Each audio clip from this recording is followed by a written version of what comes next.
Good morning, everybody. Thanks for joining us. We have quite a few people registered, so I'm going to give it a couple more minutes before we really kick it off. I will ask you to keep yourself muted unless you're needing to ask a question. We are going to encourage questions to go throughout as well.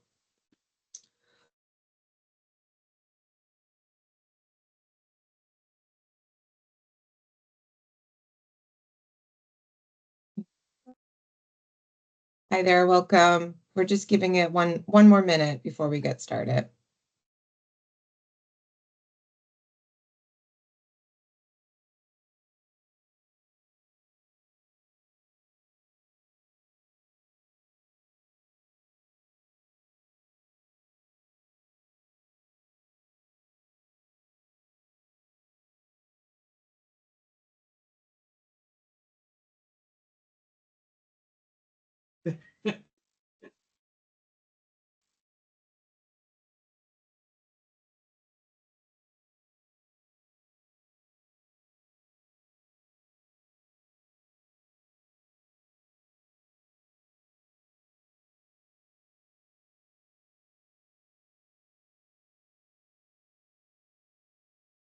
Morning, everybody. Just continuing to let some folks in. We're going to kick it off in just a few seconds. So welcome to Efficient Electrification Workshop number 3, Financial Analysis with RETScreen Expert. We're joined today by Stephen Dixon of No Energy and Kevin Bork from RETScreen International. They're going to talk us through how the software conducts financial analysis, and we're going to do a case study and then a follow-along activity as well. If you did register for the session, you should have received a temporary RETScreen key last week in case you don't already have a subscription. If you did not receive the key, I'm just going to type my email in the chat and you can reach out to me and I will forward it to you as soon as possible. My name is Megan Murray.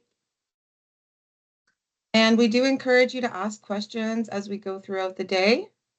But I am going to continue to keep people muted. If you have a question, please raise your hand or put it into the chat. And I will interrupt our presenters as we go along. So with that, I'm going to hand it off to Stephen to get us started. Great, thanks, Megan. Welcome, everybody. I appreciate this opportunity to come and speak today and actually to work with Kevin Burke from RETScreen International. Oh, a lot of background noise there. Thanks, Megan.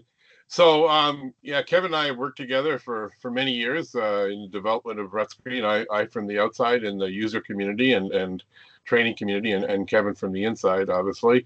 So hopefully we can bring some interesting perspectives to the session this morning and combining our 2 points of view. And as one thing I'll probably mention again later on is Kevin has once said to me, and I would agree with him fully, is that, RETScreen is such an expansive tool that not everybody knows everything.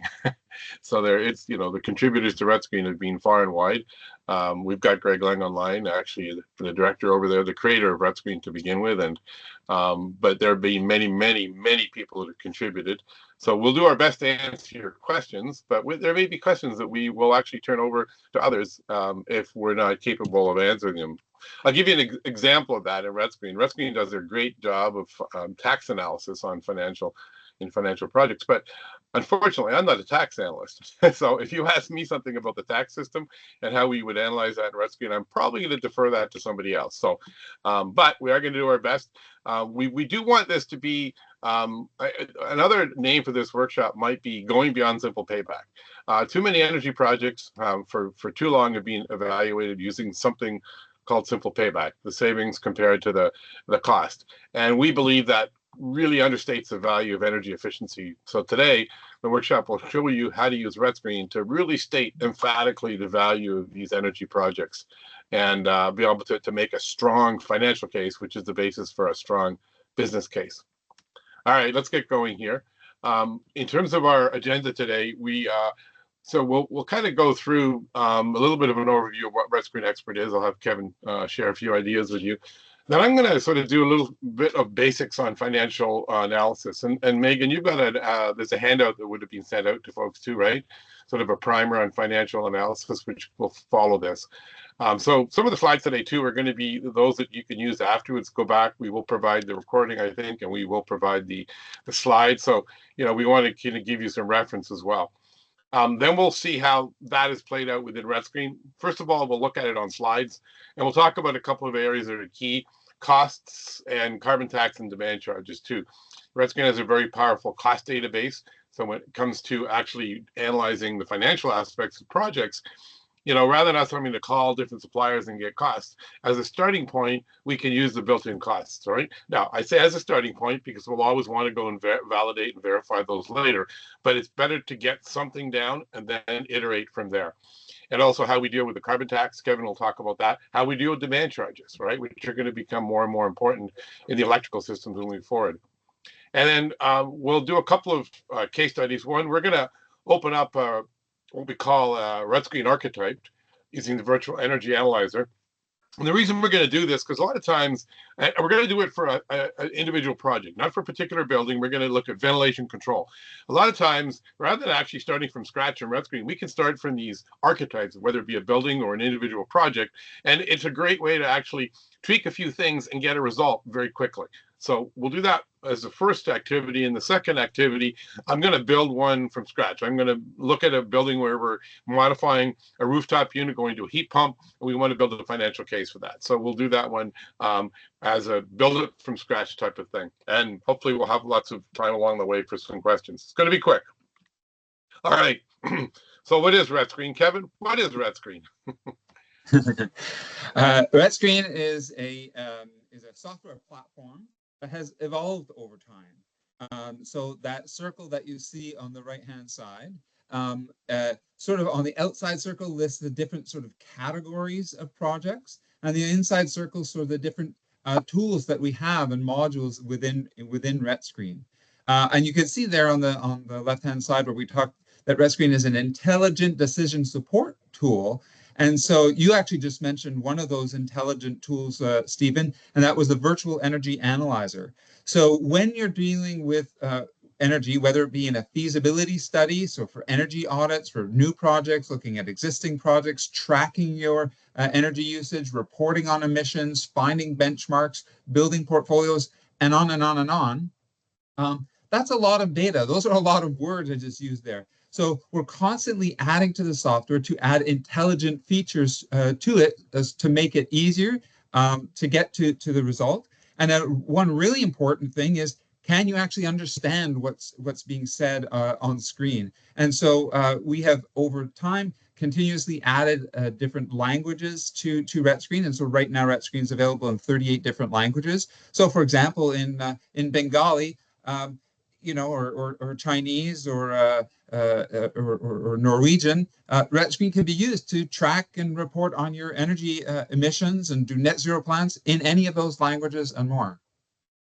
And I talked about all the different people that contributed to RETScreen. There's technically, people like me, Kevin, there's probably like 300 or 400 different people who have contributed different aspects to RETScreen. But there's a lot of agencies that have contributed, not the least of which is obviously Natural Resources Canada, our own government, who are sort of the leader in all of this, but then many other agencies around the world, including who we're working with today, and that's the Save on Energy program, which is actually managed by the Independent Electricity System Operator here in Ontario. That's right, so exactly, yeah. It's a well-developed, a well-supported, well-recognized piece of software out there, and honestly, looking at the number of people that are using it, I get questions coming from many places. It's becoming the standard for this type of analysis. And one thing somebody said to me a little while ago, and this person, I sort of gave him a 1-hour tour of RETScreen on a phone call one day or a conference call, and they said, well, it's like a toolbox. It's got everything in it. And I talked about all the different things it can do. And, and the key thing about a toolbox, yes, it has everything in it you need, but you don't always want to pull every tool out every day. So it's, which is the right tool to pull out today? And so what I'm going to feature today is the financial analysis aspect. And I will use that thing called the virtual energy analyzer as a tool. say, okay, I want to analyze some, ventilation control in a building. Let's just take a look at this project. Wow, I can actually do the financial analysis pretty quickly. I'm actually going to add heat recovery to the system too when I do it, and that's a capital project. So then I can see how I can combine the operational savings of ventilation control with those capital measures and end up with a very handsome or good-looking project from the point of view of the financial aspect. So we'll use that. And then we'll go in and actually use the technical tools, and it blends all the way through to the financial. It's not just a financial toolbox, it's a technical box and a financial one all blended together. There's lots of learning resources in here. I know many of you online have probably used RETScreen before, seen it before, but for those that haven't, I highly recommend the case studies and templates, which are accessed from the main screen and the second column on the left-hand side here, case studies and templates. Go in there, and there's lots of projects of different types. There's templates or sort of hypothetical projects that demonstrate how to use RETScreen for a particular purpose. Case studies are real projects that are being analyzed with RETScreen. There's literally hundreds of them in there. And there's not only the RETScreen file, which represents the solution or how RETScreen was used, but also there's a supporting descriptive file. And if you're a teacher or an instructor or someone who wants to teach yourselves, they also set up as learning activities too. They're set up as assignments, so they can be used by teachers or by learners individually. So a great resource for learning how to use RETScreen. In addition to that, we've got the embedded help, right? So RETScreen has textual help. So if you roll over a label in RETScreen and say capacity, what does that mean? Because sometimes capacity, because RETScreen is in 38 different languages, sometimes the word we use in English isn't quite what I would normally use in English, right? So, but we can find out what it means within RETScreen. We can use the textual help. And in many cases, I know a number of people use this, talked to me recently about the video help, so the e-learning help here. So you can click on it, in any given context, you click on that button there, and you can get that a detailed video on how to use that particular aspects. And there are many of them on the financial aspects of RETScreen as well. So again, you're not stuck after this webinar. This is just the beginning for many of you of this journey. All right. So when it comes to financial analysis, we're not just talking about some superficial type of analysis. We're talking about a pretty sophisticated analysis. And what I want to say here is that RETScreen gives us the tools to treat energy efficiency as an investment and not a cost. A lot of times people just, you talk about simple payback, they just see it as how long till I get my money back? Well, unfortunately, that's not the best way to look at a project. So what I like to do is look at it much more holistically. I start with that capital cost, what I have to put out, and whether that's a one-time cost or whether it's over time, I have to quantify that. Then I need to know the savings. And RETScreen can deal with both the energy savings. In fact, it can calculate those, as you probably know, fairly easily. But then it gives you places to place the other savings that you might have in there, the O&M savings. In fact, in the lighting calculator, you can actually calculate the O&M savings based on the life of the bulbs and running hours and things like that. So it's great tools for calculating the other savings that may ensue. Not the least of which today are avoidance of carbon charges, depending on the situation that you're in. Now, if we're not just waiting till we get our money back, let's say, hey, what's the life of the project, right? How long will this project deliver value to me, right? Which could be way longer than the simple payback and could really state the value of this project in a much more emphatic way, right? As a rate of return. And we'll get to what those values or those measures are. And in order to properly analyze a project, though, we need to know what the money that we're putting into the project is worth. Like, what's it going to cost us? And we typically call that the discount, right? This has got nothing to do with, getting a discount for a product. It's all to do with taking all those future values. And when you make savings today, tomorrow, and the next day out in the future, we need to bring it back to today's dollars. So we need a thing called the discount rate, sometimes defined as the minimum rate of return required by the investor putting money in. Maybe it's a weighted cost of capital in the organization, right? And sometimes the discount rate does depend on the amount of risk. And RETScreen has tools to mitigate that risk, or at least to quantify it and understand and take action against it. Bottom line is we need to know this number. And I'm going to tell you right now, if you're doing projects, don't guess at the discount rate. Speak to the financial person in the organization you're working with or for or alongside, right? Because it's important to get this number right. And the same thing with inflation. We all know that inflation is something that none of us like. Well, believe it or not, inflation actually on energy makes energy projects look better. But we have to be realistic. I tell people, if you're getting guess on discount rate and inflation rate, I don't like you to guess. But if you have to guess, you have to pick a number. Make sure you pick a number that's high for the discount rate, because that'll make your project look worse. And make sure you pick a number that's low for the inflation rate, because that'll make your project look worse. Why do I say that? Well, sooner or later, somebody's going to look at your project and go, financial posting, go, wait a second, your discount rate's way too high. Drop that down. Your inflation rate's too low. Put that up here.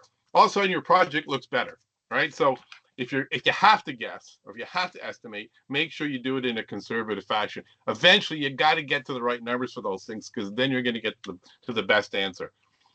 All right, where are these numbers, or where are they housed in RETScreen? Well, in RETScreen, the capital cost is very often called the incremental initial cost.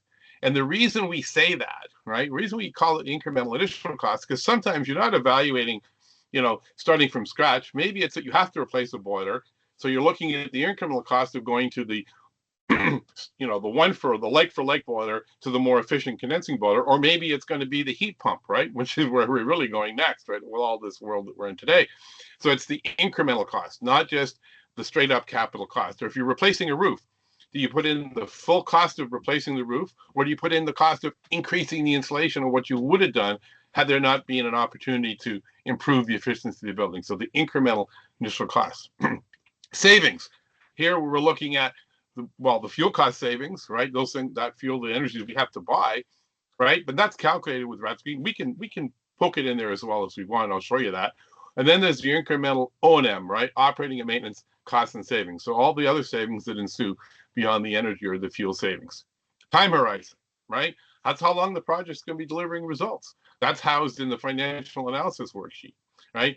The capital cost and the savings are actually sort of embedded in the technical side of it, but we can plunk it in later if we want to as well.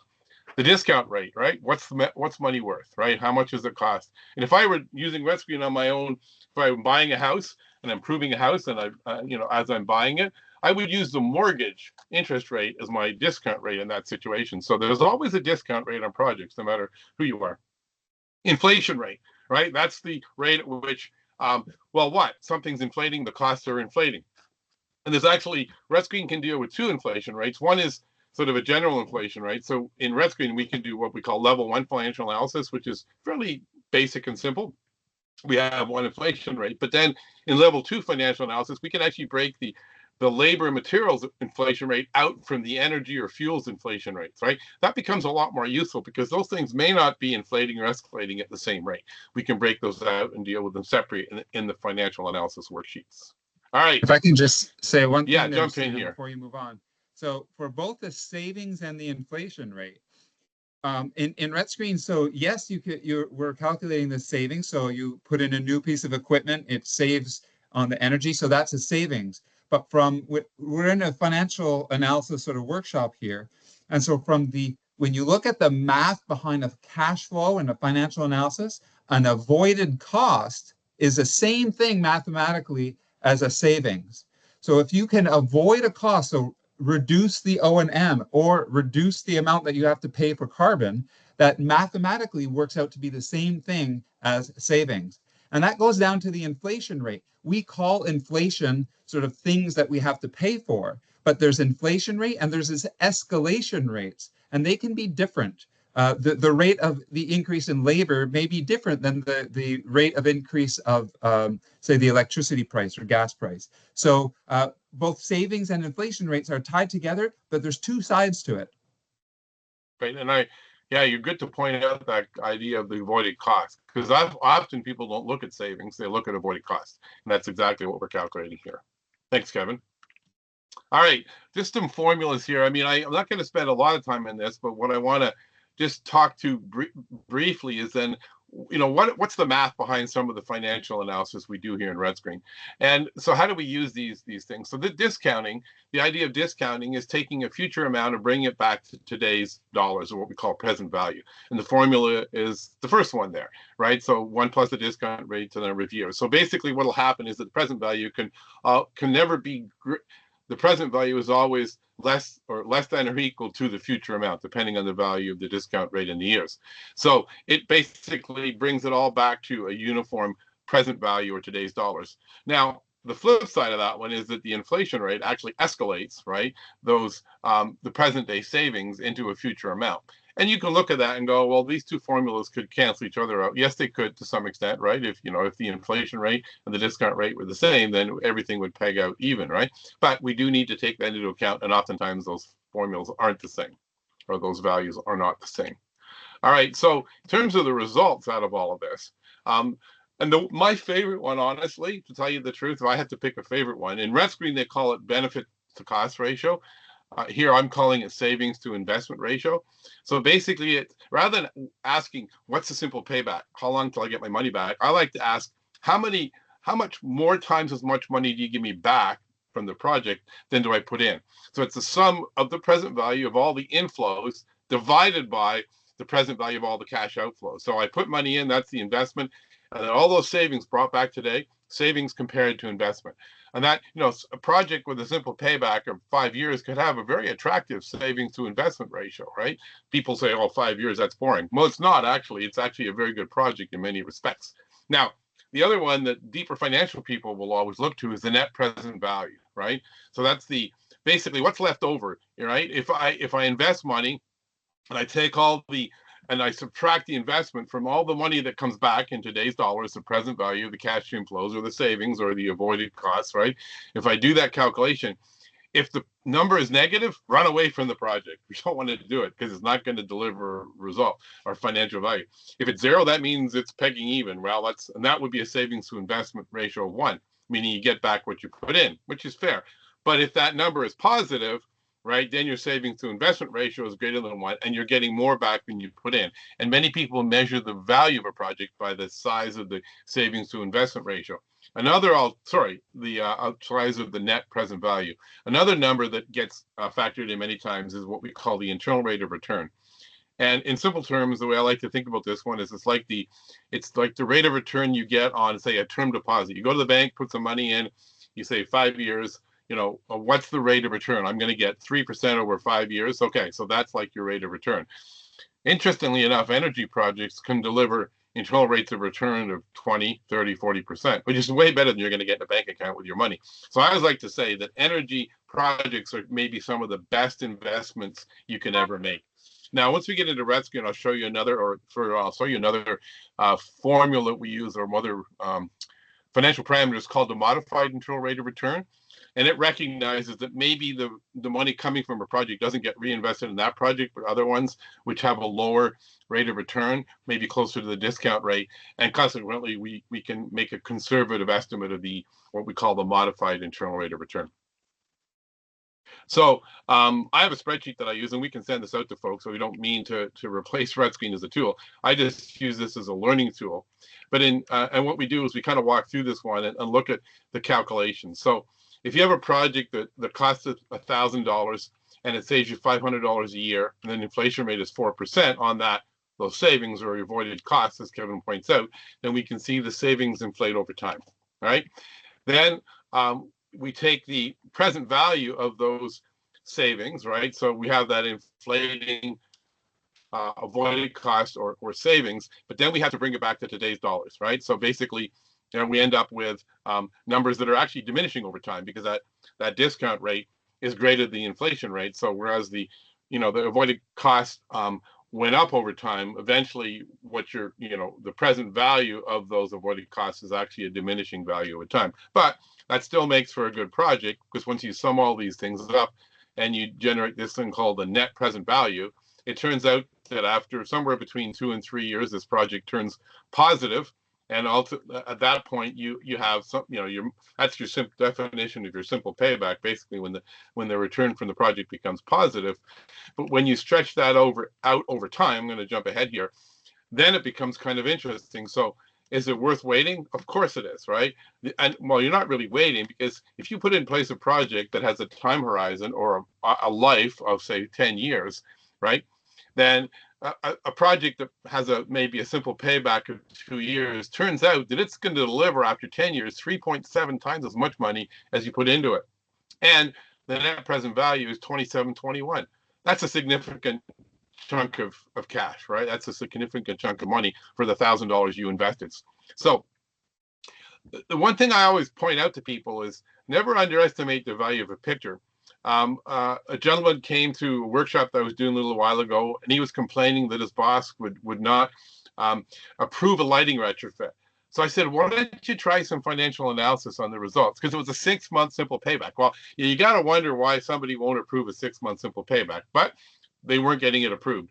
Well, he ran the analysis. He generated the cash flow graph, and the magnitude of the cash flows in the cash flow graph were in the hundreds of thousands of dollars for this lighting retrofit over a 5-year life, which is pretty conservative life of the project.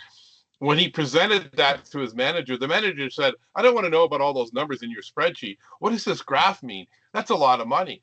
And he told him what it meant. And he said, well, why aren't we doing this project? Like the manager who was not approving the project suddenly looked at the graph and said, why aren't we doing this? So, these types of presentations can be very galvanizing for people. So don't underestimate the value of a graph, and you can generate graphs like this in RETScreen as well. So I have the simple spreadsheet that I was using there. If anybody's interested, I'll provide that. But I would prefer that you actually use RETScreen to do that kind of financial analysis.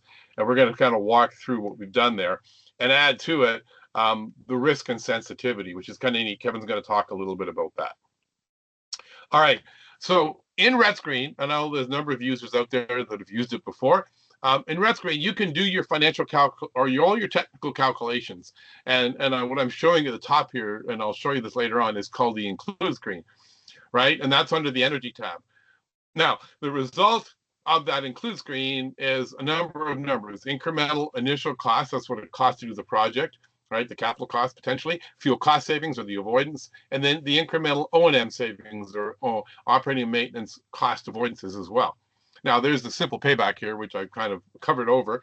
I think it's probably around, let me just see here. Can I move that over without messing everything up here? There we go. 6.6 years, right? 6.6 years. Now, so that's kind of a neat little summary, but it doesn't really state the value of this project emphatically. So then we move to the cost tab in RETScreen. And what I've done here is the cost tab is set up for a number of different functions. So sometimes people say, well, these numbers aren't right. Well, they are right, actually. If you take these 4 numbers and use this formula, you can basically generate the numbers that are in this cost tab here. But more importantly is you can jump into the cost tab and begin to do your financial analysis there. You can use RETScreen to do the technical analysis and flow your savings through like we're doing here, or you could simply jump in on the cost tab and say, hey, I've got a project, and I'm going to use the one I did a few minutes ago in the simple spreadsheet. I've got a project, right, which has an initial cost of $1,000, and I have annual cost avoidances or savings of $500. Okay, so there's my project. I start in the cost tab in RETScreen. And then I move to what we call level 1 financial analysis. Simply by moving over to the finance tab, you're going to see all of this played out once we get into the software. Level 1. Level 1 means the basic financial analysis. Here we're dealing with the inflation rate of 4%, project life of 10 years. Here's our magnificent cash flow graph, right, which is going to impress that manager that didn't want to approve a 6-month simple payback. Now, the key result on this page I like to look at is the internal rate of return, 55%. Whoa, like anybody out there got an RSP or an investment portfolio that's returning 55%? It's probably a pretty risky portfolio if it is. I mean, and I that's great. You can tolerate that risk, but this energy project probably doesn't have anywhere near the risk involved in it. And that's a pretty good looking return. Now, we also have the simple payback because that's something people always want to see. And then the question I often get, Kevin, is what is this thing called equity payback? What does that really mean?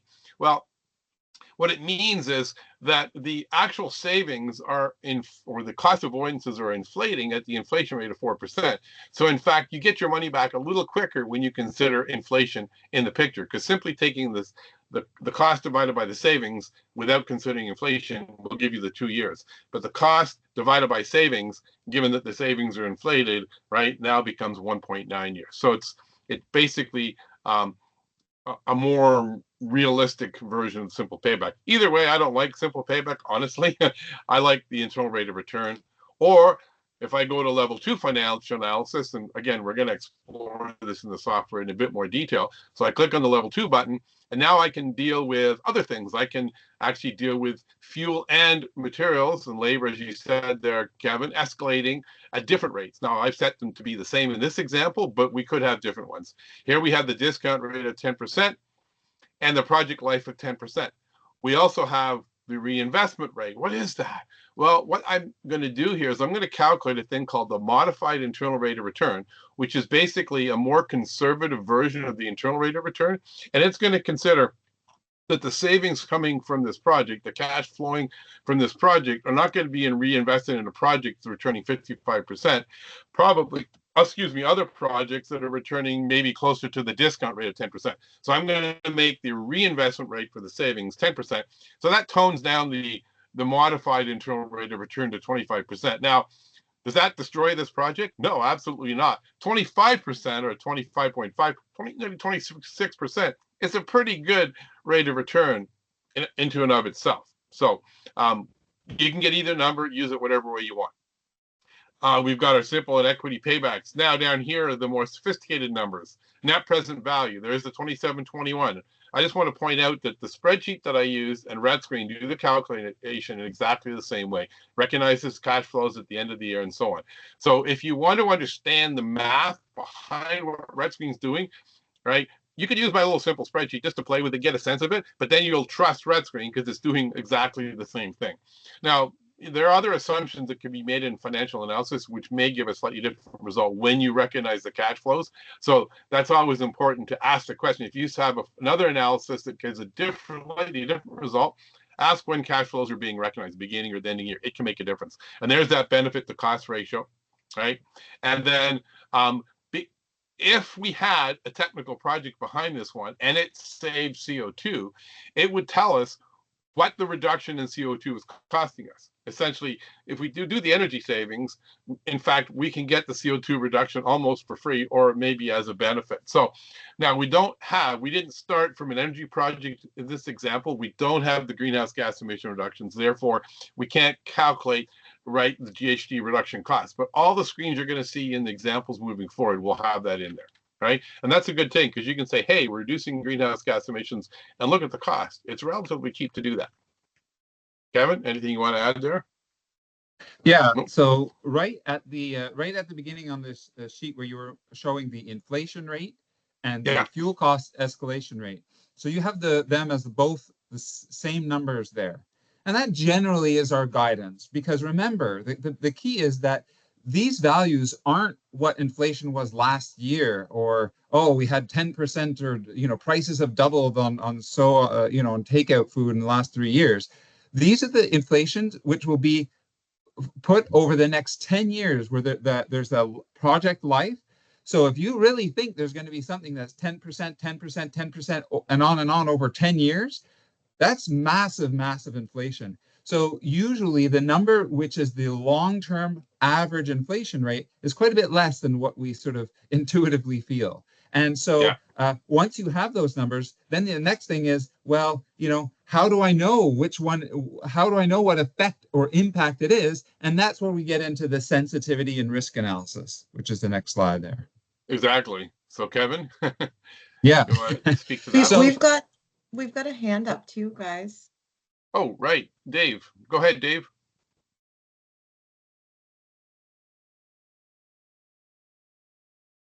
Oh, David Charles. Okay, there Dave we are. Stewart. Okay, now I've turned on the mic.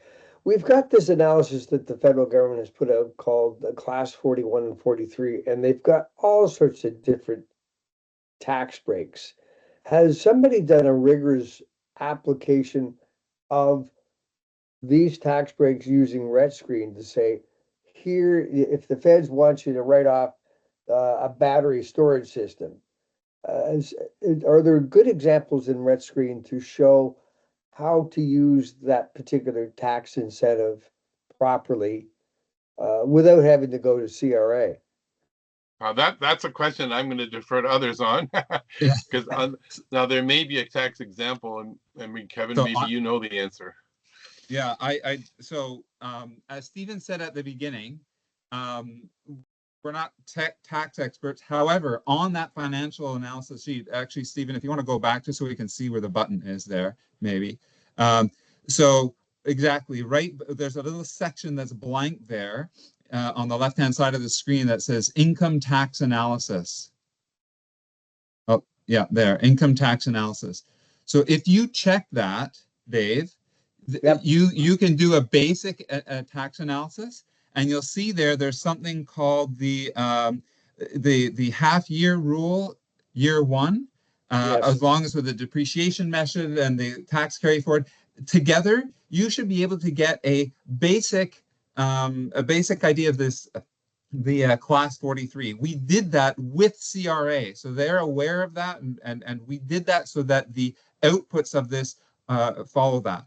Now, this is not a cash flow, a project that, this does not replace an accountant, is what I'm saying. So make sure that you can get an idea. Remember, in RETScreen here, we're talking about feasibility analysis, so it should tell you the feasibility of your project, including that class 43, but it doesn't remove the need to actually do a detailed financial analysis with a financial professional.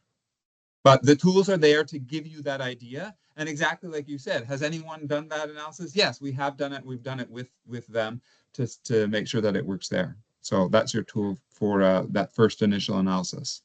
So the other thing I did here, this is what I always tell people. I went to the case studies and templates, right, which are found on right here, and I typed in the word tax, and then there's a template, right, of tax and finance measures, right, and then what I did was I clicked on the link on the left hand side, and it actually shows whatever's me, in the toaster is smelling done. oh.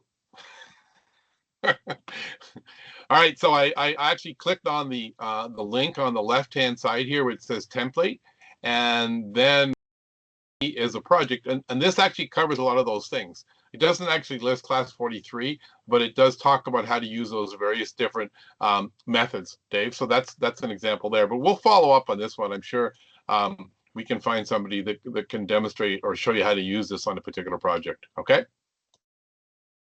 Thank you. Yeah, thank you. Thanks very much, Kevin, there. So Kevin, risk and sensitivity. Yeah, so we were looking at so I basically was setting myself up to say, look, we don't really know what the escalation rate is going to be in the future, or the inflation rate, or what the cost of gas or electricity is going to be in the future. So that's where the risk and sensitivity analysis come in. So on the left-hand side of the screen, that's the sensitivity analysis. Those are in forms of tables. If you look closely in any one of those tables, there's some text that is bolded. There's a number that's bolded. The number that's bold is the number of our analysis, right? And then moving up or down or left or right through that table, what you're doing is you're increasing or decreasing the uncertainty or the value of the parameters. So in that first table, we're looking at the fuel cost versus the initial costs. So using this table, I can say, well, my initial costs were a guess. I didn't get firm quotes from any of the suppliers. What if all my best guesses are 25% off? What if everything is 25% more? Well, in RETScreen, you put 25% here, and you would immediately see in that table anything that highlights in orange is outside of your parameters. And those parameters can be the net present value or the internal rate of return or some of the others that we talked about with Stephen. And so that's the sensitivity analysis. And then the risk analysis pushes that even further and says, okay, how certain are you, or what's the uncertainty around those parameters? And so on the right-hand side, you'll see those two sort of navy blue graphs. The one on the top, there's a bunch of yellow cells there where you enter the uncertainty for a bunch of the different financial parameters, including the escalation rates, if you want, as we had said, right? The debt rate, the O&M, what the uncertainty around the initial costs are. And then when you run that analysis, what it's actually doing is it's running a Monte Carlo simulation. So for hundreds or even thousands of times, it will vary those parameters within those uncertainty bands that you've given it. And that first graph is what we call an impact graph. Sometimes people call it a tornado graph because it's wide at the top and narrow at the bottom. And what it means is as the longer the line, those horizontal lines, the more impact that particular variable has on your overall project. So it's a great way to sort of cut to the chase, to stop focusing on the things that don't really matter, which are the things at the bottom of the graph. So let's look at the bottom of the graph in this particular example is the debt interest rate, the debt ratio, and the debt term. So anything to do around the financing of the project. In this particular project, aren't nearly as important as the ones that are at the top of that graph. In this case, it's the fuel costs. So how much am I going to pay for electricity or gas in the future? Are there contracts that we can establish? What is the certainty around that, and so on? And the graph at the bottom is simply, once we have done that Monte Carlo simulation with those thousands of simulations, we can look and graph what the overall statistical distribution is, and get sort of see where the project lies in terms of its overall risk. So here we see a nice bell-shaped curve. Most of the projects, end up between the $1,900 to $4,500 range, and with some outliers in the tails of that distribution. And I'm going to use this example or this screen to actually answer the question from Connor. Connor said, I've been using a 3-year historical average for fuel escalation. Is that accurate enough for long-term projections? So again, that's the kind of thing here. If you were to then basically test the sensitivity of the project to the fuel escalation rate, which means the fuel in the base case and the proposed case. So I would say that you can see to the extent to which it could adversely affect the project, right? So you could test different values and determine whether you were happy with that 3-year projection, or whether you need to, one thing you can always do is you can put brackets on it, right? So rather than giving one answer, you can bracket your answer. This is really what this is about down here. So if somebody wants to know the net present value, right, then you can use this graph here to say most likely is around 3155, but as you said there, Kevin, most of the results are going to be between 1900 and 4500. So you can bracket your result and give a range, right? Because there is no one answer to any of these questions. So, all right, great questions. Thank you. The other thing that we always have to pay attention to, and especially, you'll take a look at this. So initial costs are important, right? Initial costs are important, our sensitivity. Well, where do we get the initial cost from? Well, we can start by going to the cost database. We'll demonstrate this when we get into the software, but there is a cost database in there. So we were doing calculation on, using flow restriction in a hot water system. And so we can go to the database, pick up a value. We can, if we need 3 of them, we can do that, kind of like a shopping cart. And down here, we can adjust. Let's say that we're up in Northern Ontario or in Northern Canada, right? And, things are more expensive. So we can put a 50% or 100% surcharge on the cost. And we can also deal with the fact that these costs were stated as of January 1st, 2022. We are now 2 years from that, or a little over 2 years, so we can actually take into account inflation and adjust these costs for inflation, and we can specify the inflation rate that's used. And we all know that things are a lot more expensive now than they were back in 2022, so that would be a good tool. RETScreen has the tools for us to do that. All right, demand charges. What do I mean by that? Well, we don't just pay for electricity kilowatt hours. In many cases, we also pay for the demand. That is, how quickly or how fast we use that electricity on a monthly basis. And we do a lighting retrofit. Yes, we're going to save energy, and we can calculate the energy savings. That is the kilowatt hours that are avoided. But what about the fact we bring our demand down, right? So within RETScreen, in the technical side of RETScreen, we can enter. RETScreen doesn't calculate this for us. So what I like to do is I like to put my calculation up here. I like to put my result down here. So this is the incremental operating and maintenance savings, okay? So savings are a positive number. If I had a cost, I could put it in as a negative number. Watch out for that. If it says O&M savings, that's a positive number. If it's savings, if it says O&M costs, then your positive number would be a cost, right? So just be careful about the terminology in those labels. In this case, we're putting in savings, $264. Where does that come from? Well, 2.2 kilowatts of lighting load reduction times 12 months of the year times $10 a kilowatt. That's where my $264 comes from. So we can include the demand savings as O&M savings or O&M cost avoidances at a measure level.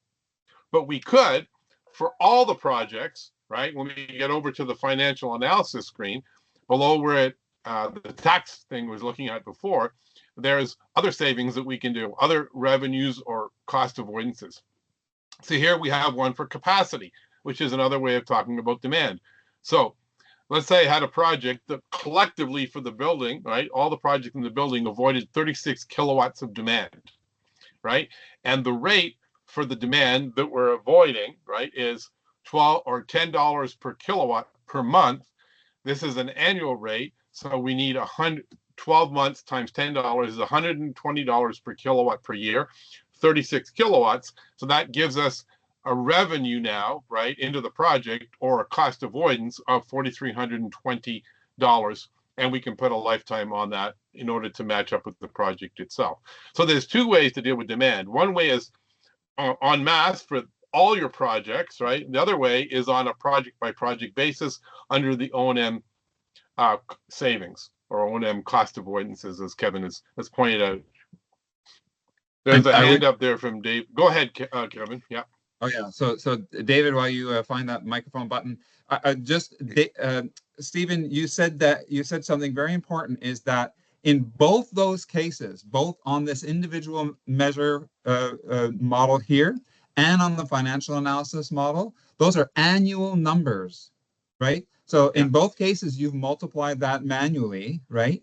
But if you're not charged, if you're working in a regime where maybe it's the per every quarter or monthly, you have to figure out what the average annual value is and to put that in there. Yeah. Go ahead, David. Do you hear me? We do. Oh, okay, great. Listen, it's the $1,200 a kilowatt that's Save on Energy has just announced on bringing back custom. So where do you put that up front in the lowering your initial cost? Is that right?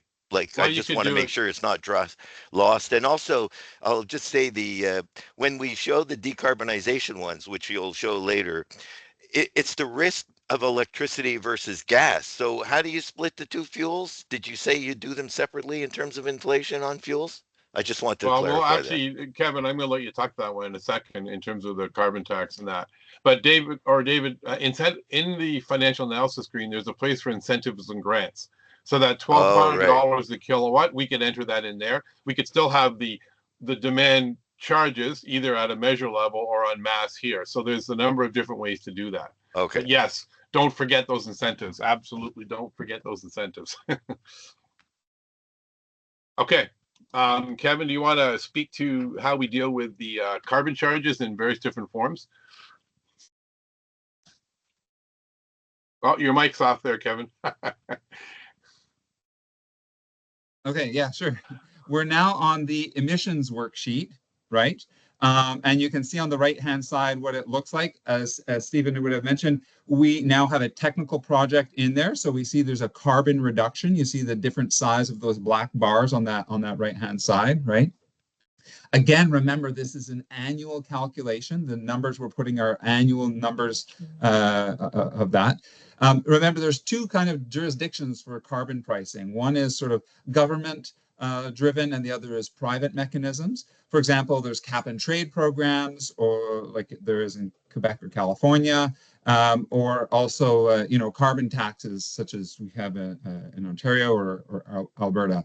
So from a cash flow perspective, a carbon tax operates the same as a shadow price. So a carbon tax is when you would pay for emitting, and the shadow price is an internal price that's put on. And you can see it's at the bottom of the screen on the left-hand side. You can see where we've here now put a $300 per ton carbon charge, shadow price. That's what we are required to do, and we're working with submissions to the federal government under the Treasury Board with a duration of 20 years. And if you load some of the examples in RETScreen, those will be there. So the avoided cost for each ton of carbon is equivalent mathematically from that cash flow calculation, is the same from a cash flow perspective as revenue. And like I said before, usually it's a future or blended or internal price. There's that $300 a ton. And we notice that we add here the duration of that shadow price, which is separate from the duration of the project and duration from the fuel prices and those escalation rates there. Now, you'll see here that we have highlighted on that left-hand side, there's that drop down that says carbon shadow price.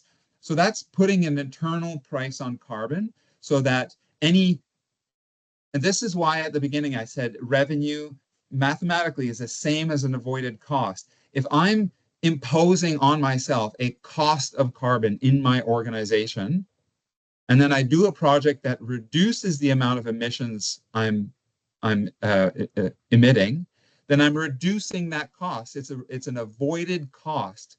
And so that's why we can call this a shadow price. That's why that value, those GHG reduction savings, are considered as an avoided cost on the cash flow graph over there. Now, whenever you do that, there might be some emissions left over. And I believe that's the next slide, which is the, yeah. So now we're looking at the bottom part of that, which is looking at carbon offsets, right? So RETScreen has a little button where you can take the carbon calculation that we've done, the emissions calculation, and take whatever's left over, whatever you haven't managed to reduce from your energy efficiency project. You click that little button, Stephen has his finger on it there, and it will copy that number over. And then it tells you exactly what the total emissions are. And then if there's a price that you want to pay to buy those offsets. And you would use this, for example, in a net zero planning model, for example. And so here we have the cost that it would, this cost, so the value on the screen there is $112 per year to make this, to offset all of our emissions in addition to the energy efficiency project that we're doing. Now, some of you may have heard me do another webinar, or one of the videos that we have on our YouTube channel about the net zero planning model, right? And there's an option in there where you can include offsets or not. This is exactly what it's doing. The algorithm that we've built in is going into here and adding offsets and looking at the price and figuring that out so that you can get a net zero plan. So this is specifically in the individual RETScreen files, what's happening in that net zero planning model that we have. Just for reference, I will come past this one later, but there's the net zero planning tool or webinar. Once you get your slide, you'll be able to click on that link and go directly to the e-learning channel for RETScreen and see the webinar that Kevin put together on that one.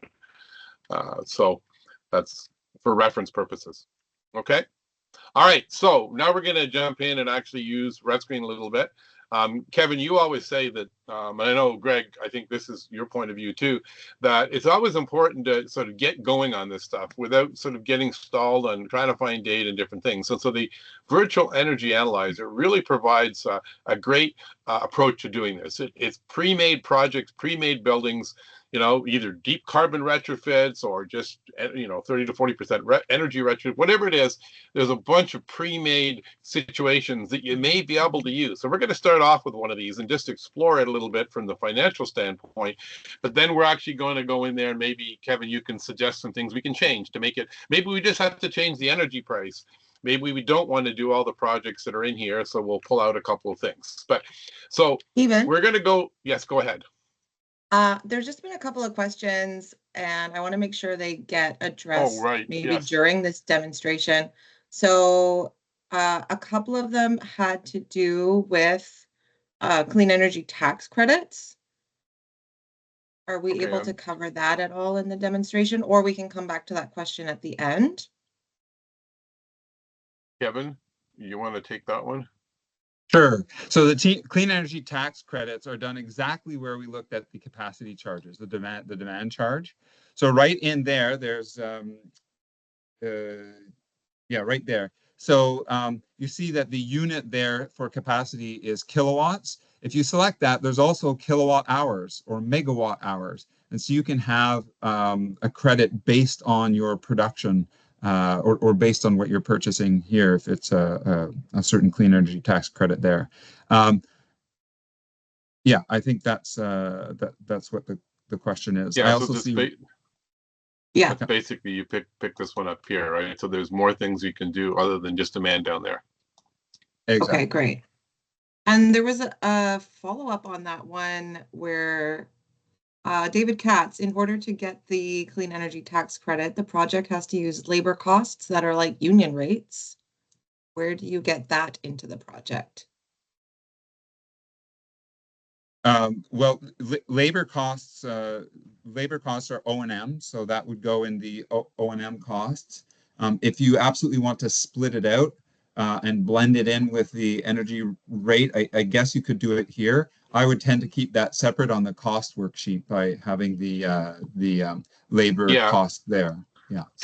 So sometimes you can put your cost in at a measure level where as I'm showing right here, say for a heat pump, $30,000, right, for a heat pump rooftop unit.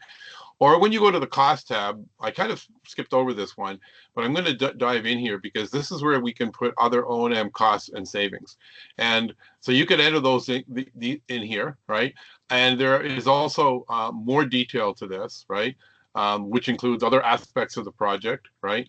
And even more excruciating detail here where you consider almost everything that you could ever think of in a project, including recurring costs. And here we have O&M, parts, and labor. So it could be included that way as well. So there's a number of different places. Sometimes, just looking at the level 1 feature in RETScreen, sort of you miss some of the more valuable detail. So again, diving into level 2, right? And then again, parts and labor can be brought out, but you can define any of those different cost categories. And the other thing I'll point out when I'm in here is that if there's recurring costs or what we call periodic costs, let's say you do a lighting retrofit and you have a time horizon of 10 years, but you need a refit after 5 years, you can put in that 5th year cost to refit the project. So you don't just deal with initial costs. If you dive in here, you can now deal with periodic costs as well, in addition to the labor costs that may be treated separately as per David's question. But Great, let me thank you. just let me ask, in your database where you have the material plus installation, I think you have high, medium, and low install cost as well, or that could be the place. That's potentially another. Let me just Okay. jump in here to one of these and just so you're talking about in a cost database here, right? Well, especially like the new ground source heat pump, which has a big tax credit, but it's so specific to the cost of install. Yeah, and there is, without getting into too much detail here, there is a place within RETScreen when it comes to a ground source heat pump to do a lot of the costing in that costing tool. That's a very specific thing to ground source heat pumps. But again, you're right. I mean, there's a lot of different aspects to be considered. I think the key thing is RETScreen doesn't give you all the results. What you need to do is use it to input those values. I mean, the database is not going to give you all the details that you're talking about there, and and it's not updated continuously. But there are places within the costing tool, as I was just looking at, to allow you to include those other costs. So you have to be aware of those and then include them appropriately. Hopefully that answers your question, Dave. No, thank you. Yeah. And Okay. another sort of mindset that I have developed over the years of working in RETScreen is once I've kind of hit 2 or 3 questions of that nature, well, what about this? Or I'm not sure about that. Then I say, well, hold on. This is a feasibility analysis. Let's see what the impact is. Rather than, crack our heads and, debate over the next 5 hours what it's going to be, let's go to that sensitivity and risk analysis and use that and use it thoughtfully and mindfully so that we're pulling out of that impact graph right there, out of the orange bars on the sensitivity analysis, that we really pull out some information here and say, hey, is this really important? Or is this a red herring? Am I better off, am I better off working on the total initial cost rather than X? Or is the cost of electricity like 5 times more important than this particular incentive, or etc. Right? What I'm saying is that there is no specific answer. I think the idea here, and again with RETScreen always, is to, as Stephen said, get to the answer quickly and then figure out what you need to do, what more information you need, And I often will give a range of answers, meaning that we believe the range, the range is this. RETScreen in this distribution chart gives you the ability to be specific about what that width of that range is and the probability of being in the range is. So, I think it's got all the tools to not, to avoid answering the specific question, because that's what, there, as Kevin said, there is no one answer, right? You can't say this is the answer, period, right? As you move through development of a project, you can reduce the the range of that result until you actually build a project, in which case, you know what the cost is, or you know what the returns are once the project is delivering results. But there's always going to be an uncertainty attached to it. So, Sydney, you've got a question there. Yeah, I just had a quick question. It's not a capital cost, but would you include the cost for engineering and design within RETScreen as well? Because I know like with the GICB applications, it's the dollar per emissions reduction value, but okay. Yeah, so that's all here. So when you go to, if you go into the level 2 or the level 3, and I like the level 3 because it gives me a reminder of all the things that I might forget, right? Perfect. So they're all here. I can break it all down, and when you fill it in, you get a nice cost allocation chart and different things like that too. So yeah, I would definitely include that. Awesome. And that, Thank just you so keep in mind that at a measure level, like when I'm looking here, I'm just going to go back to, whoops, my mouse is, okay, at a measure level, I can put costs in, okay? But once I get to the cost screen, this is for all the measures that are in that list of projects. Just keep that in mind. So that, the measure level, you got one value and an O&M cost and initial cost, but here for all the projects you've selected in that include screen, you see all this granularity of costs, okay? All right, Kevin, we're going to take a look at but this is good. I think we're already touching on some of the points that we would touch on otherwise. So I'm going to jump in. I'm going to open up a clean version of RETScreen here. So let me do that right now.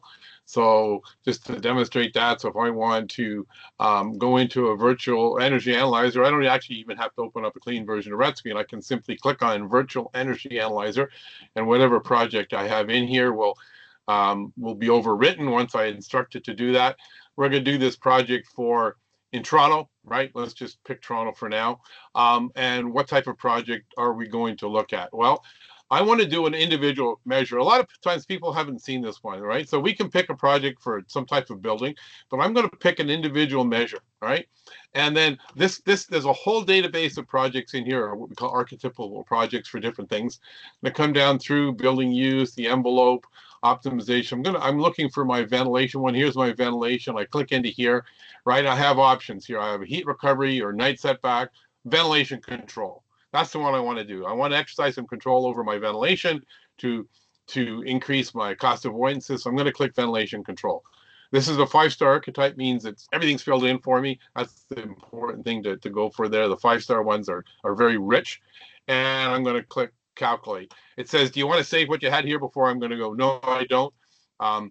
If I did, then I'd now be in trouble. But the only time I ever lost anything in RETScreen is when I've answered the questions wrong. RETScreen is very good at avoiding you losing data, but it doesn't overcome you answering the questions incorrectly. Okay, so RETScreen always opens up on the location screen just to confirm the location. This is just to reiterate the data that's used, the climate data, the long-term average data that's used in the calculations. We can go to facility, and now we don't see a type of facility, but we see an individual measure of ventilation, little picture to represent that. If we go over to our energy page, all archetypes have a description on what we call the include screen. The include screen is accessed from here or over here. It gives us a summary of the projects, or the summary of the areas of energy use and fuel consumption in the building, depending on what we're displaying here, and the simple paybacks. This is the include screen. But below that, there's usually a picture in the archetype, and there's a description of what's going on. Right, so that's a great way to orient yourself to what's in this particular example. I'm doing this here just to jump to a technical result as quickly as we can, and then we can take a look at the financial aspect. So I'm going to look very quickly. In here, they're assuming 30 cents a cubic meter for natural gas, 10 cents a kilowatt hour for electricity. You might go, wait a second, that's not our price. We're going to come back to that one. We've got a schedule. So we have a 24/7 schedule, and we have one they call a daily schedule, which looks like there's some setbacks of temperatures and shutting down of systems. That's good. We have a boiler, right? Boiler doesn't change in the proposed case. We simply have base and proposed case identical. We have an air conditioner. Again, nothing's changed here. But when we get to ventilation, we see we're using method 1, which is actually the more complex and more rich method, right? And here, let's just take a quick gander down here. So we're actually reducing our fresh air volume. So maybe it was excessive volume. Never want to starve people of air. Be very careful there. But we're going to reduce the volume in the proposed case. We're going to go to the daily schedule, right? We're going to tighten up the dampers, so when the system is running and we're not ventilating, that is, the dampers are closed, our leakage is quite low. We're going from leaky to a tight damper, and I think that's like 20% down to 5, if I'm guessing here, but I think that's about what it is. We're actually adding some heat recovery here. Okay, well, that's fair. And we've got a cost. So the incremental initial cost or capital cost is $50,000. So in this case, we are probably starting from scratch because there really isn't a do nothing or a like for like situation. We do have incremental savings, and I want to point out something here. So with incremental E&M savings, if you click into that field, it'll talk about cost or savings. This field can have the label cost on it in some cases, and it can have the label savings on it in other cases. Just be careful of the sign when you're using it, but if you're in doubt, just click on the help to take a look at that. That's a common thing that I see people make a mistake on. They think it's a savings, so it's a negative number, meaning a reduction. No, that would make it a cost, and that works against your project. So here we have energy saved on heating and cooling. All right, so we don't want to spend too much time in the technical. So the overall result here is a project that has, on the surface, a 5.7-year simple payback. All right, let's see how they built this one out. And that's the beauty here, is we can see how the experts have used RETScreen, who built the archetype. So they've used the level 1 financial analysis. And again, when you're looking at this screen, you go 50,000, 1239, 99, 44, and you go back to here and you go, that doesn't make sense. But then you realize that the 7713 and the 9944 give the 1231. So there's a little bit of arithmetic between these two screens. So if you look at the screen and you're confused, go back to my slide and you'll see how to decipher this screen. But it's important to understand this because ultimately you may want to use level 2 and level 3. So you do have to have a fair bit of familiarity with the screen if you're going to go into level 2 and level 3. Emissions, okay? So this is where it gets a little more exciting, right? Because now we're dealing with a project that's actually avoiding emissions, right? So in this case, 42 tons or 43 tons of CO2. In this case, they haven't included a carbon offset price or shadow price, right? They simply said, we're going to do the project and we're going to take the savings, right? Or the avoidances and emissions. So Kevin, the first thing we can do is see what's that worth, right? So if we jump to our financial screen, they did a level 2 financial analysis. Now, there may be a level 1 financial analysis in here too, and go, oh, Steve, you just destroyed the level 2. No, that's something you keep in mind. When you flip back and forth between level 1 and level 2, it doesn't delete anything. Level 1 is still there. So if that's all you want, you can go with that. Or if you click to level 2, it's all still there. Okay, the only time when you modify anything is if you copy level 1 to level 2, in which case you would take all of the values from the level 1 and bring it in here, and that may not be what you want to do. So just be careful with that. So Kevin, I want to focus on this one. The greenhouse gas reduction cost, minus 111, right, dollars per ton of CO2. What does that number mean? Right, yeah. So it's a negative number, right? But look at the title. It says a cost. It's a reduction cost. So it's a negative cost.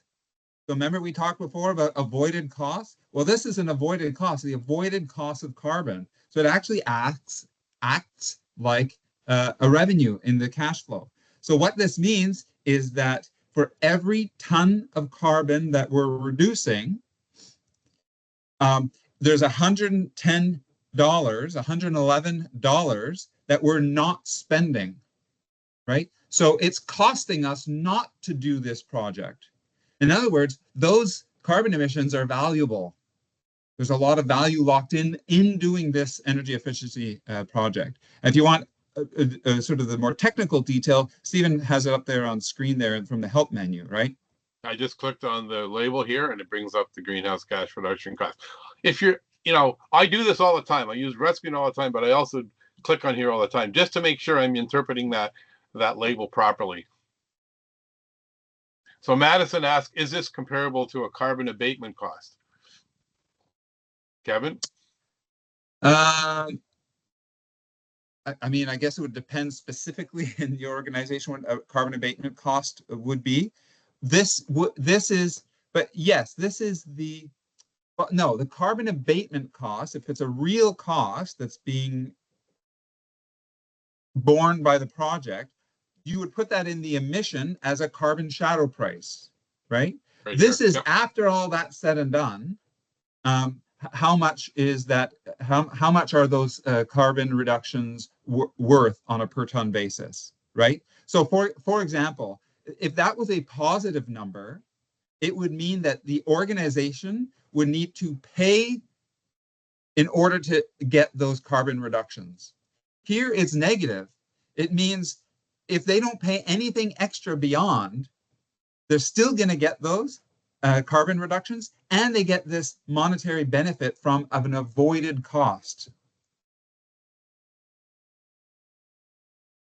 So the other thing that RETScreen has the capability of doing on the financial page, in addition to calculating all these great things like IRR and NPV, and by the way, this project has a simple payback of 5.7 years. You might see that as a long value. It's got a benefit to cost ratio of 4.2 and an IRR of 37% or an MIR of 17. You know, as an investment, this is a really good investment. This is a great example where the simple payback, I think, short sells this whole thing, right? Simple payback of 5.7 years. Nobody gets excited about that. But a project that delivers anywhere from 17 to 37% rate of return, that's an exciting project, right? Because it's way better than you're going to get from many, many other investments that you could make. And again, I like the benefit to cost ratio, means I get over 4 times as much money back as I put into this project over the life of 20 years. That's a good project. Now, the other thing RETScreen can deal with is it can deal with borrowing money. And you'll notice on this cash flow curve that it kind of takes a jump up here. And that's because for 15 years, we're borrowing some money.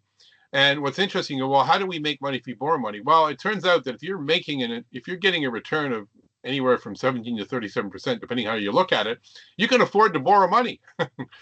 Somebody once said, it was a financial person, we demonstrated this years ago, they said, you could put an energy project on your credit card and probably still have a good project, right? And we all know what interest rates are like on credit cards. But the point is use other people's money to make these investments, right? Because the rates of return and that's what RETScreen endeavors to show here. If we borrow 70% of the money, right, for 15 years, this thing is still very, very positive cash flow, right? So borrowing money is not a bad thing when it comes to doing energy projects because of how quickly these things return your investment, or not how quickly, but the high rates of return that we're seeing on these investments.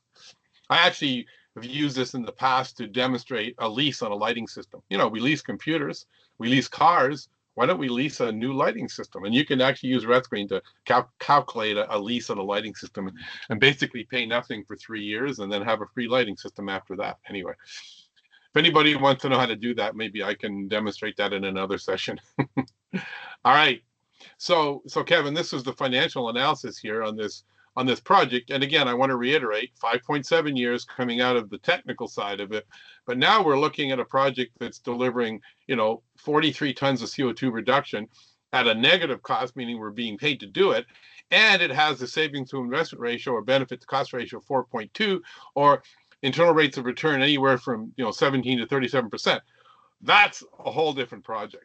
Now, risk. Kevin, you want to talk to the risk thing here?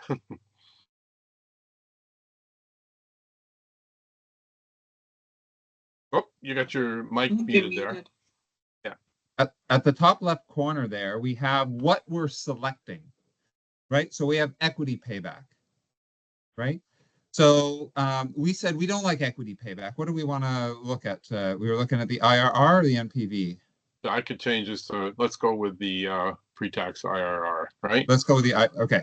Yeah. So we're going to select the ITAX IRR. So now all those tables are going to be looking at the pre-tax IRR. And look at in the first table, there's a bold, it's 37.1.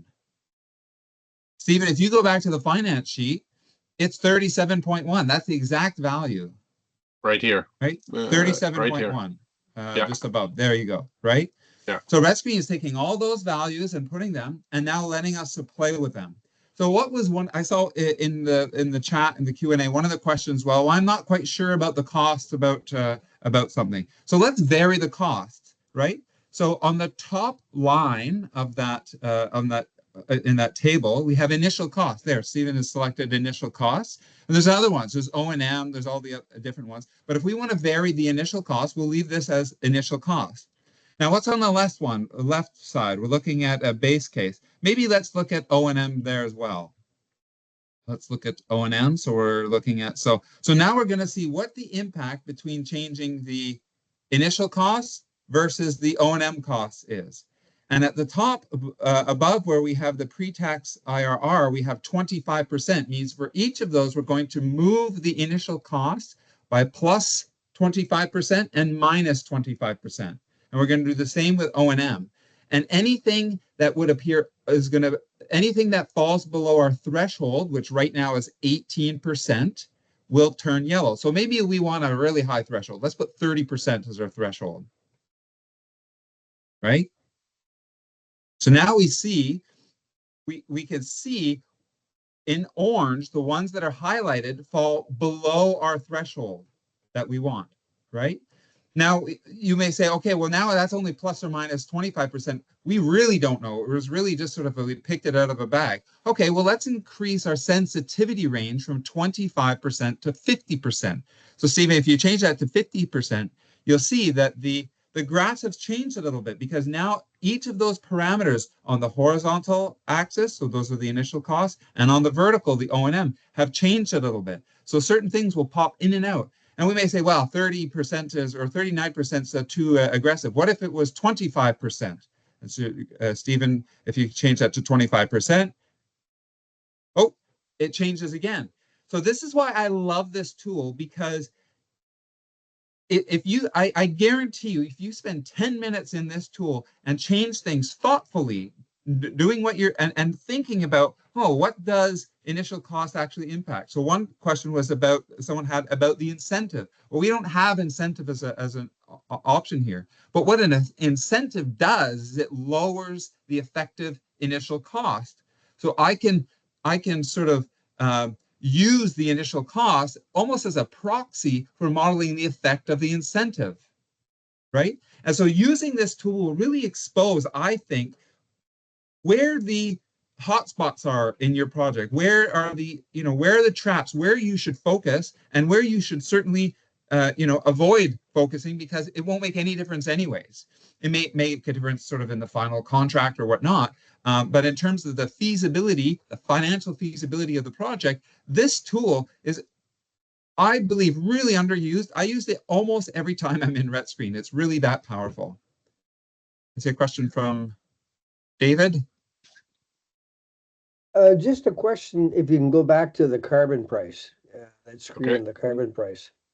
You're talking about this one, or where we're in the finance where we're doing the minus 100? That one there, yeah, the one, right, yeah, where you're starting to talk about what is the price of carbon, and where's that particular category, or where you have the cost of it in the screen.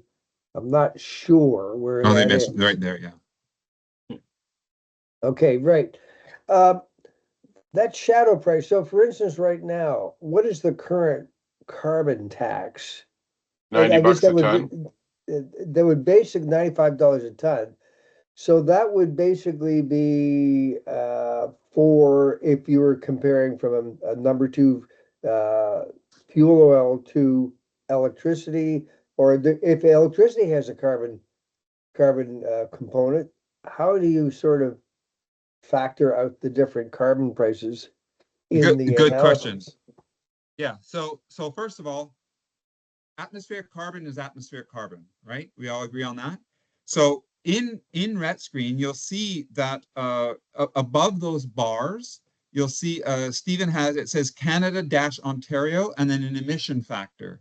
That is the grid emission factor, the emission factor for electricity being sold in Ontario. That number is the number that's reported to Environment Canada for the NIR, the National Inventory Reports used by Treasury Board.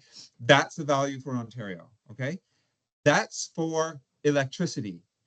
RETScreen also knows what the emissions factor is for natural gas, or number two diesel, or all the different heating fuels. We have a huge emissions database in RETScreen that is used and can be, you can look at it and change it if you want for that. So as you say, the emissions associated with electricity or the emissions associated with gas, absolutely. Those are already built into this calculation.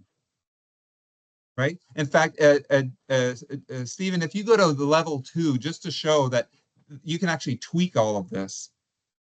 If you go to level 2, there, David, now we're getting kind of into the weeds here, but here you can define how are you generating your electricity, and how much of it is wind, how much of it is hydro, how much of it is natural gas. And then RETScreen will break down. You'll see in that second little graph there, you'll see electricity, natural gas, they are split out, right? And I also saw in one of the questions someone asked about, is it CO2 equivalent or is it CO2 per emitting source? No, we calculate it for CO2, we calculate it for methane, we calculate it for those N2Os, and all those factors are changed. And in fact, in method 3, you can actually change those values if you want. I don't recommend it unless you know really what you're doing. But yeah, you can get down in the weeds. So you now, could all that being basically, said, 99% of the time, I stay myself, and I'd recommend just stay in method level 1. It does everything I have ever needed to do. okay, but you can go to a specific site, like a remote island that is basically generating its own electricity and customize it to that site. Oh, Okay. we do that all the time. We work on sometimes with Department of National Defense, some very remote sites, sometimes areas that have a huge generator component to their electricity, and absolutely you can build that up, no problem. Yeah. So we've got a few minutes left, so I want to leave about 5 minutes to wrap up. My intent was originally to walk through developing a project to see how quickly we can do it. The project was, and this is one that I get asked about commonly here in Ontario and other places too, but specifically Ontario, is going from a gas fired rooftop unit to an air source heat pump. Right, so you're typically looking at a 70% efficiency on the rooftop unit, with gas maybe even lower depending on the age and the condition of it, up to a seasonal air source heat pump of 2 or higher. So I'm kind of be conservative in those values. And basically this rooftop unit is not the primary source of heat. It's simply used for ventilation and then heating of that ventilation. So I had an optional adding a photovoltaic array here. But basically what I'm going to do is I'm going to show you the minimum number of inputs you need to solve this problem. And we're dealing with electricity at 12 cents a kilowatt hour and natural gas at 45 cents a cubic meter. So I'm going to jump over here to my case study now. And it's actually a very simple problem to solve in RETScreen. And this is something, you can use the archetypes, or you can just simply go in here and do what you need to do. So here we go. I want to run this application in the Toronto area. You can pick any, obviously, area anywhere you want. I picked the type of building I have. It's an office building, right? So I go to my energy page. So I have electricity at 12 cents a kilowatt hour. Now, what's important here on the financial analysis piece, make sure you have the marginal price of electricity. The price is influenced by the change that you're making. That is the price that applies to the energy that's influenced by the change you're making, not your average price. Don't use the average price from your bill. Ask yourself, what's the marginal price? If I reduce those kilowatt hours, what's the marginal price that applies? Very, very important.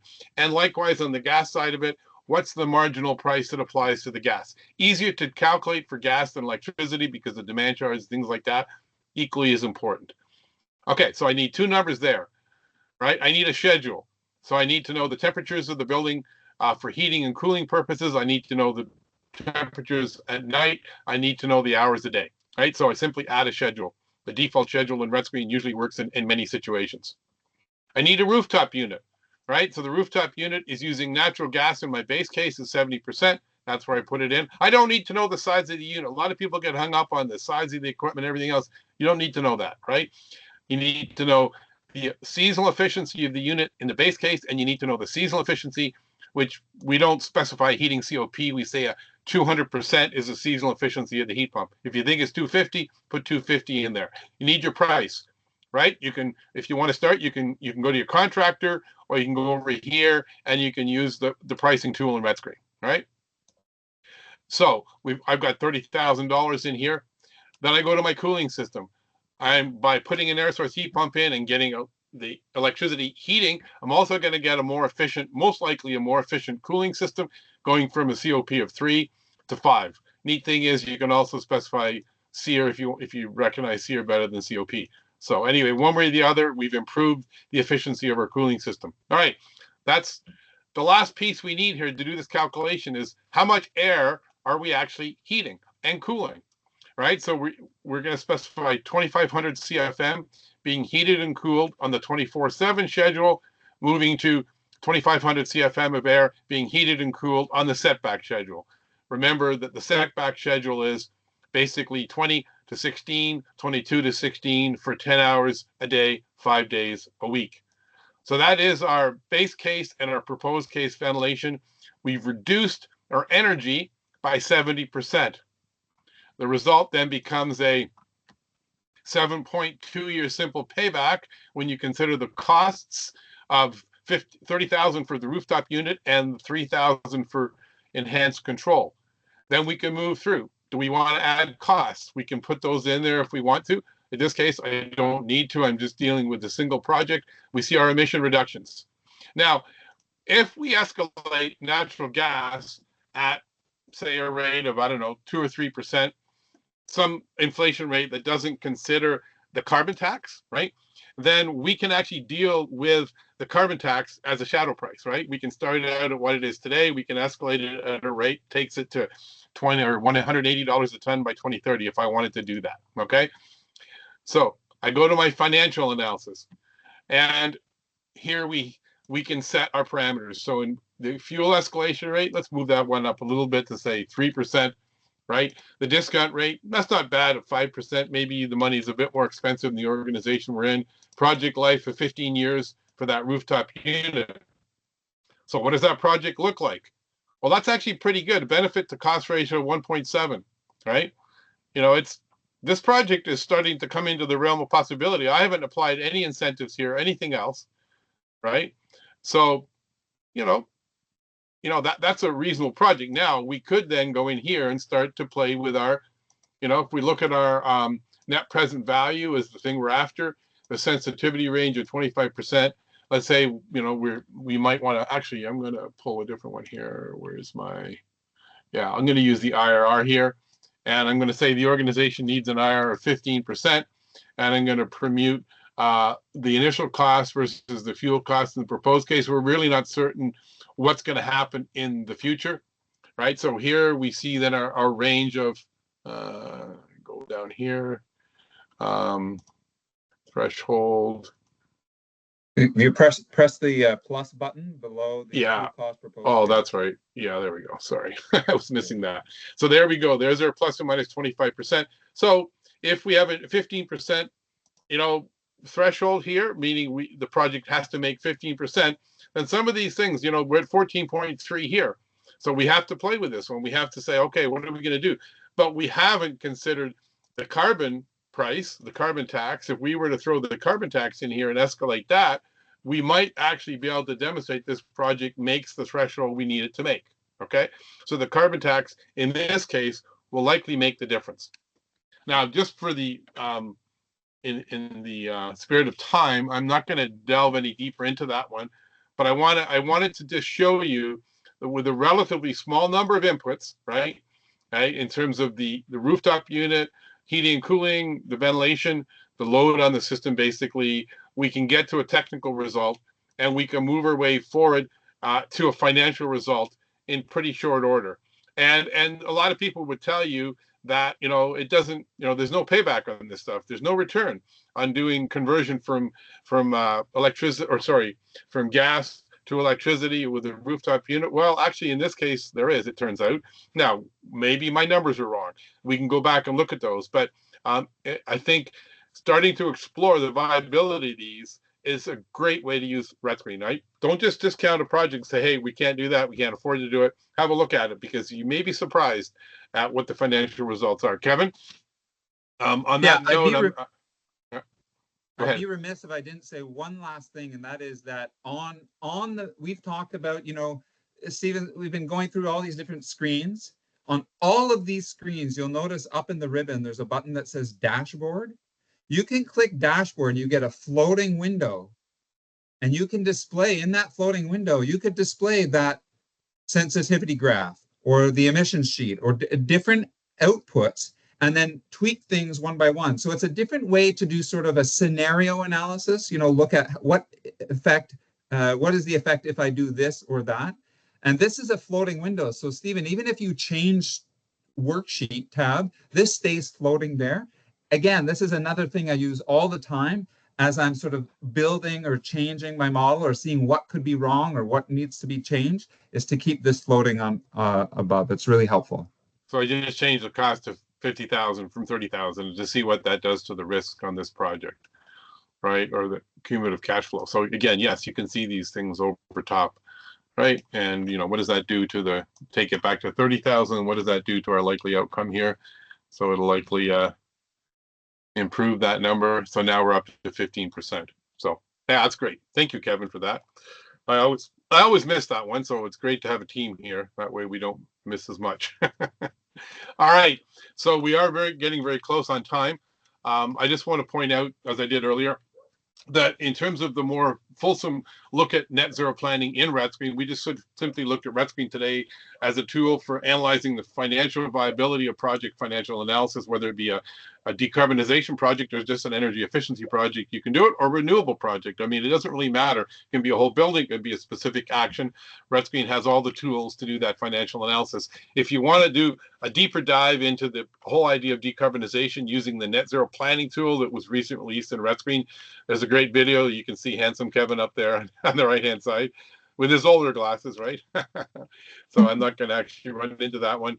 And it has some very interesting outputs where we take a look at multiple facilities. If you've got multiple facilities and you want to come up with a decarbonized portfolio, great tool for doing that. All the financial parameters are actually embedded in the results.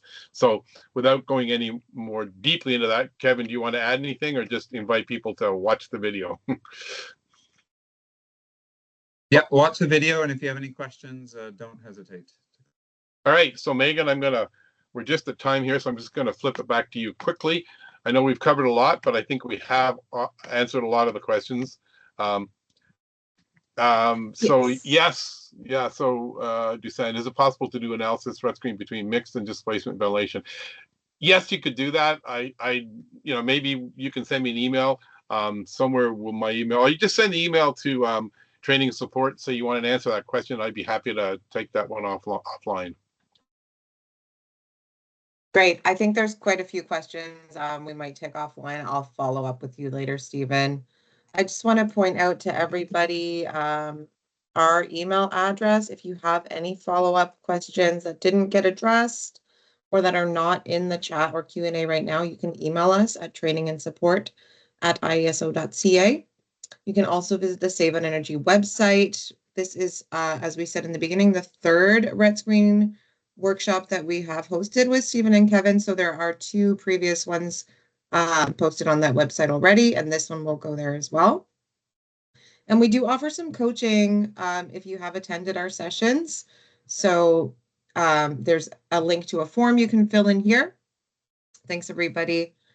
I know people do have to drop off. And then lastly, people were asking about more RETScreen training. So RETScreen actually has a YouTube e-learning channel. There's lots of good videos and information on there. You can also sign up for paid training courses, and Save on Energy does incentivize, I think, half of the fees. So those links are in the chat as well. Thanks for joining us again today. I hope everyone has a wonderful Tuesday. Thanks, Megan. Thanks, Kevin. It was a busy time, but hopefully we got some value for folks out of it. Be happy to answer other questions for sure. You can spend all day on this stuff. Thanks. Yeah.